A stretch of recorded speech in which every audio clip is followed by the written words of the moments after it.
Hello and welcome back to another Before You Buy, the video where we look at a particular subject in the world of data storage or networking or whatever, and we go through all the very important things you need to bear in mind before you lay down the cash. So today we're talking about NVMe SSDs, a subject we talked about quite a lot in summer 2021 here on the channel, because so many releases have gone out there, and so many of you are finding yourself in a position where you've got to go out and buy one of these SSDs for the very first time, and it's kind of a whole new world. This isn't like hard drives and stuff like that. These are completely different kettles of fish compared to that of traditional hard drives there. So in today's video I'm going to go through 8 very important things that you need to bear in mind when buying one of these devices. It's going to be a little longer than my usual Before You Buys. The reason being is this is such a big subject that a number of you have genuinely come into with next to no knowledge, and the knowledge you do have may be somewhat out of date. So let's get straight into our first point.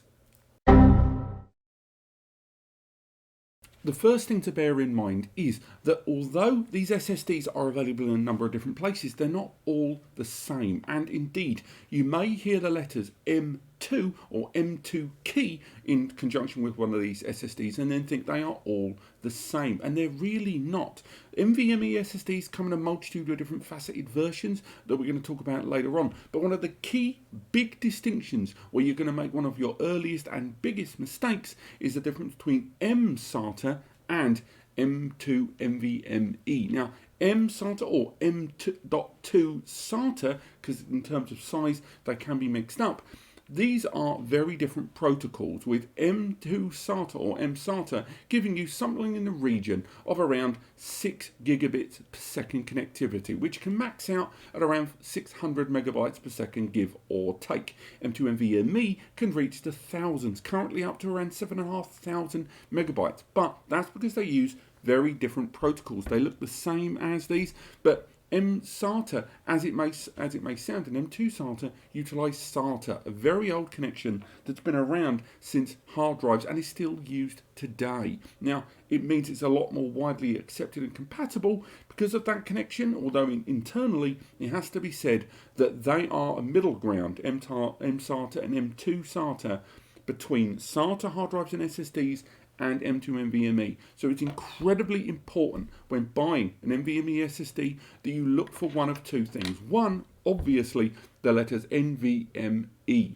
But the other key one to look out for is PCIe. They are known as PCIe SSDs or M.2 PCIe. If you see PCIe next to the M.2, you're looking at an NVMe and not a SATA one. If you see the word SATA anywhere on that one line next to that PCIe or the M.2, you're not looking at NVMe there. That is not what you need to go for. So make sure you look out for that. Next, it would be remiss to talk about PCIe without going into more details. Yes, PCIe is what enabled these M.2 SSDs to really reach the bandwidth they got to. Now, PCIe, in terms of PCs and computers, have been around for decades. It's a lovely little slot that allowed you to upgrade your systems. Indeed, it was all the way back to the days of IBM releasing PCs that allowed people to customize them, some might say, that made or broke that company, it has to be said. But PCIe upgradability in PC chassis is what has allowed people to really change and adapt computers in, even now in 2021. However, in terms of M.2 NVMe, the thing that you really need to focus on with PCIe is the gen. You may notice most modern M.2 NVMe's right now are being broken into 2 different categories. They are PCIe Gen 3 times 4 or Gen 4 times 4. Now, there is an enormous difference in terms of performance between these two. Now, PCIe, that bit at the beginning, normally comes in PCIe Gen 1, Gen 2, Gen 3 or Gen 4, with Gen 5 being danced around with right now in very early commercial stages. Now, that is effectively the throughput that's possible there. There's other things like power and handling and packets, but we're just focusing on the performance. PCIe Gen 1 is 250 megabytes. PCIe Gen 2 is 500 megabytes, PCIe Gen 3 is 1000 megabytes, and PCIe Gen 4 is 2000 megabytes. Now, remember that bit at the beginning, PCIe Gen 3 times 4 That means that that PCIe bit there at the beginning, Gen 1, Gen 2, Gen 3, Gen 4, is being multiplied there. So in the case of Gen 4, it's 4 times that original number. So in the case of PCIe Gen 3 times 4, Gen 3 is 1000, times it by 4, 4000. And that's the bandwidth. That's the maximum throughput possible on that PCIe Gen 4 lane. It doesn't necessarily mean that this SSD is going to crack out 4000 megs, and in most cases it definitely won't, but PCIe Gen 3 times 4 allows that channel. Think of it as the pipe, and think of the SSD throughput as the water going through the pipe, okay? So when you're looking at an SSD, if it says Gen 3 times 4 or Gen 4 times 4, the difference there is 4000 to 8000 megabytes per second bandwidth to play with there. So when you're looking at an SSD, it's important to know what is the PCIe gen and times numbers on both the SSD you're buying and on the slot that you're occupying on your PC or console system there. So it's very important to understand the distinction between those PCIe's, because although they are completely backwards compatible, if you stick a PCIe Gen 4 times 4 SSD inside a slot that's Gen 3 times 4, it will immediately bottleneck it, and you won't be able to get anywhere near the full performance that these SSDs are putting out. Next, a concern that's been thrown around for a number of years in the terms of SSD storage as performance has got harder, faster and harder and just busier and busier is the question of durability. Now, durability has never really been something people have looked at when it's came to traditional hard drives or even early SATA SSDs, because these SSDs weren't really able to push through the kind of performance for most users where durability was a concern, i.e. how long it's going to last and how long it's going to maintain that performance. And that's really the key thing. NVMe's being much, much smaller, and unlike these SSDs that come in big heat dissipating cases with lots more heat sinks embedded on top, these SSDs arrive a great deal more bare bones. Occasionally you'll get a heat sink included that we'll talk about in a bit, but in most cases you have to factor in that these are going to get a lot of electricity passed through them, and they do get quite hot. The result is that the components, the chips on board, known as the NAND, the controller and the memory, all of that stuff there, can over time wear down, be it because of the heat that's been generated, or more commonly in the case of NAND, how they're being written to constantly slowly wears away at those components. So in that case, the lifespan of the drive and its durability will be affected, but more importantly, it is about the performance. So as time wears on and these drives are written to constantly, you can start to lower the overall performance. And that big number they promised at the beginning can start to drop down. Now, a lot of SSD vendors make a very clear point of highlighting two factors: TBW, terabytes written, and DWPD, drive writes per day. Now, this is kind of a promise from the manufacturer that as long as you work within these guidelines, this SSD will maintain that full performance for the full length of the warranty, typically 5 years. So in the case of terabytes written, the number they present to you is in terabytes. That number is basically them saying that this drive can withstand the writing of this much data, with deletion in between, of course, throughout that 5 year period, and it won't drop in performance or break. In terms of drive writes per day, it is presented as a decimal place, 0.3, 0.5, 1.0, and that is basically at the fraction of the drive. So for a 1 terabyte drive, if the drive writes per day was 0.5, from a 1 terabyte drive, that would be 500 gig, so half of 1 terabyte. The result is that they are saying that you can use this drive and write to it up to 500 gigabytes on this 1 terabyte drive per day, every day, for 5 years, and it will work to the best of its ability. But it's worth bearing in mind that the controller, that little chip there on board that's the brain, keeps track of everything that's done to that drive. And manufacturers, in order to enforce this and say that our drive will not only last for that period of time, but if it breaks, we want to know that you've not overused it. They have now linked terabytes written to the warranty. So once you have a drive, if it has a 5-year warranty and it breaks, it slows down, it stops working, and you send it back to the manufacturer within those 5 years, they will check whether you have kept within those guidelines. Have you been writing to it every single day, constantly with things like surveillance or live streaming, or have you kept within those boundaries? So it's important to stay on top of terabytes written and drive writes per day. Next up, over provisioning. A number of you may or may not know that when you buy an SSD, even though it seems pretty clear cut, 500 gig, 1 TB, 2 TB, some SSD brands have a tendency to either say that their drive has 500 gigabytes of storage, or they'll say 480. When you get to 1 terabyte, they'll say 960 or 1 terabyte. Instead of 2 TB, it'll be 1.92 terabytes. Why do they do that? Well, that is over provisioning. Some SSDs, in order to get better performance, better handling of data internally, what they do is they take a percentage of the storage inside that's available. So say if there was 500 gig, they take a fraction of that storage and then they use it as a kind of buffer zone to work within the SSD to help handling of tasks internally. That's known as over provisioning, and a lot of SSDs arrive with over provisioning taken into consideration, particularly drives that are going to be used in more enterprise level settings.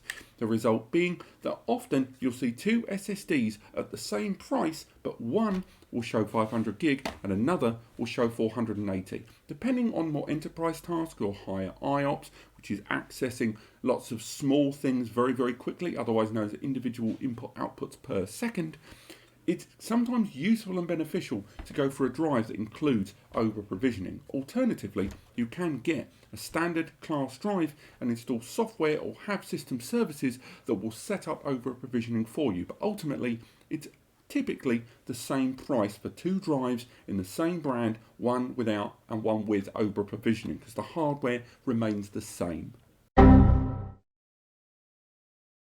Next up, I've talked about NAND a great deal in this video, but it's worth highlighting the importance of NAND. Now, of all the chips that are on here, the big chunky identical ones are known as NAND. They are the chips that have the storage. Generally, each block will be maybe 100 gig or 200 gig. It depends on the capacity of the drive, maybe even smaller. That can also mean that some drives have nothing on the back, and some of them have chips on either side. Now, with NAND comes in, NAND with the storage that's on there. Remember going back to when drives are being read and written to quite a lot? They have layers on them. Now, the cell, that is the chip of NAND that's on there, can be a number of different kinds of cell. Now, that can be SLC, MLC, TLC, and QLC currently. SLC, single layer cell, MLC, multi-layer cell, TLC, triple layer cell, and unsurprisingly QLC is quad layer cell. Now, the result of this is they can compact more data into these SSDs if they have more layers there. Now, it does introduce something called 3D NAND, where it works in 2 directions. We're just going to bank that for now. We're just going to focus on those 4 layer cells. Now, the reason we're talking about NAND is the first 2, SLC and MLC, they give you the lowest possible capacity. They give you the best endurance and they give you the best performance, but much, much, much smaller capacity, and the price rockets up. At the other end of the scale, you have drives that are QLC. These are ones that have got the most capacity. They can fit 8 terabytes on something like this really, really easily. However, the performance is much, much lower, and the durability is much, much lower. The price is lovely and low too, but its longevity, its durability, and ultimately its overall performance is much, much lower. That's why the industry standard and kind of the agreement between brands and consumers alike is TLC NAND. So if you're looking at an SSD and you want the best middle ground for price, performance, and capacity, go TLC NAND. And of course, 3D TLC NAND, much like you've got the layers here, they've taken advantage of 3D architecture and build of data inside these, so you've got a better way to get more data and performance inside, but you can get 3D TLC NAND and 3D QLC NAND. Next, this one is slightly less important because it's not a lot of people don't have a lot of control over this, but it's worth remembering that a lot of modern SSDs, they not only have firmware updates that you can install manually using a PC to upgrade what's on there, but on top of that, you've got NVMe Revisions. So that little connector there at the top, M.2 NVMe there, the key, that connector there, that interface, will be in its own revision. Now, NVMe is currently available in revision 1.4, and even there's revision 2.0 being spoken about at the time of this video, but a lot of older SSDs will have revision 1.1, 1.2, 1.3, 1.3C. Now, these are still very good and they do the job, but as time goes on, the NVMe revision, just like HDMI for tellies gets better, USB for your ports and stuff gets better, the same goes for NVMe. They're able to get better performance, better power handling, and basically improving the interface between the drive and your machine. Now, your machine, your PC, your console, whatever, has its own firmware updates. It will have a certain revision inside, which in a lot of cases, but not all, can be updated. So do bear in mind that when you buy an SSD, there's a good chance you're fixed at the NVMe revision inside, but not on your host system. So it's good to make sure that you upgrade your system to the maximum NVMe revision. But on top of that, if you can, go for an SSD, particularly in 2021 right now, to go for an NVMe 1.4 or higher, because you will get the best kind of interaction performance and low latency from the drive that you possibly can. And now we're getting into the home stretch, just a couple of points left, and this next one is about the length of SSDs. Now you may notice that a lot of SSDs that arrive on the market now have four little numbers banged on the end, 2280. 2280 corresponds to the length of this SSD. Nearly all modern SSDs right now are 2280 in length. Now there are exceptions. You can get smaller SSDs, much shorter, and a classic example of a device that's using smaller right now would be the Steam Deck. It's not been released at the time of recording this video, but the Steam Deck utilizes a much shorter length. I think it's 2230, but don't commit me on that. It might be 2240 length SSD inside. That means these SSDs have got less physical space to put all of the NAND and the chips, and their capacity is generally lower. Or when the capacity is higher, they're much, much more expensive than larger versions there. Another example is the Xbox Series X and Series S. They use a proprietary Seagate drive that is their expansion. There's only Seagate that supply them, and they too use a much smaller length SSD. They also use a PCIe Gen 4x2 drive, which already, as we've learned earlier in this video, lowers the overall possible performance. But in the other direction, NVMe's get longer. Now, the longest kind of standard accessible length is 22110. It's the next one up from here. It's about yay longer, and that allows bigger capacities right now. Now, conventionally at the time of recording, you can get 8 TB drives at 22110 length SSDs, but not all current PC, and particularly smaller PC builds, can actually get that longer drive. And you might buy a drive that's got more capacity, but it won't fit in your system. So double check what the lengths are available to you on your PC or console system, and whether you can go for a longer drive. And to save you a bit of research, PS5 does go as high as 22110 SSDs. Also, there are of course longer ones known as ruler drives. Some of them are 30 centimeters in length, which have ridiculous performance and capacity. These are enterprise, they cost tens of thousands of pounds, and I don't have truck with them in this video. Finally, it's a big consideration. I've already kind of touched on it already. Heat. These drives get hot. The faster they get, the better the bandwidth they've got, the hotter they get. Anyone that's ever utilised a laptop that's got one of these inside, or a console system that's quite small without great fan control, these SSDs can get extraordinarily hot in use, and that's why it's highly recommended that you use a heatsink.